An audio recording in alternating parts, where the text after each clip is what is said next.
নমস্কার, আপনাদের সকলকে স্বাগত জানাই চ্যানেল রূপা মুখার্জিতে। সম্প্রতি স্কুল সার্ভিস কমিশনের তরফ থেকে একটি নোটিশ জারি হয়েছে যে নর্দার্ন রিজিয়নে যাদের টেট সার্টিফিকেট জমা নেওয়া হয়েছিল এবং লাইফ টাইম ভ্যালিডেট করে ফেরত দেওয়ার কথা ছিল, সেই সার্টিফিকেট ফেরত দেওয়ার একটি নোটিশ প্রকাশিত হয়েছে এবং তার সাথে প্রত্যেকের নাম, রোল নাম্বার, সিরিয়াল নাম্বার, কবে জমা দিয়েছেন, কবে তাদের ডেট পড়েছে এবং কোন টেবিলে পড়েছে, সমস্ত কিছু আপডেট 1127 পাতার একটি কপি আপলোড করা হয়েছে।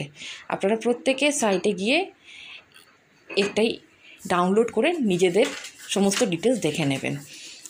দিন ধার্য করা হয়েছে 21শে এপ্রিল থেকে 12ই জুন। নানা রকম ক্রাইটেরিয়া আছে, ব্যাপারগুলো আপনারা একটু গিয়ে দেখে নেবেন। আর কি কি ডকুমেন্টস লাগবে, আচ্ছা প্রথমে সময়ের কথা বলে দিই। সকাল 11টা থেকে বিকেল 4টে প্রতিদিন, সরকারি ছুটির দিনগুলি ছাড়া।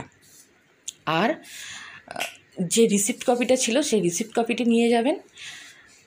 অ্যাডমিট কার্ডটি থাকলে নিয়ে যাবেন, না হলে যারা জিডি কপি দিয়েছিলেন সেই জিডি কপি ডুপ্লিকেটটি নিয়ে যাবেন, এবং না আসলটি যদি থাকে সেটাও নিয়ে যাবেন। এবং যে কোনো একটি আইডি কার্ড, আধার হোক, ভোটার হোক, লাইসেন্স হোক, প্যান কার্ড হোক, বা আপনার যে কোনো ধরনের সরকারি পরিচয়পত্র থাকলেই আপনি সেটি সঙ্গে করে নিয়ে যাবেন। যত শীঘ্র সম্ভব যোগাযোগ করুন, আর সমস্ত ডকুমেন্ট এক জায়গায় একত্রিত করে বেরোনোর আগে ভালো করে চেক করে পৌঁছে যাবেন। আপনাদের সকলকার জন্য রইল শুভকামনা। ধন্যবাদ।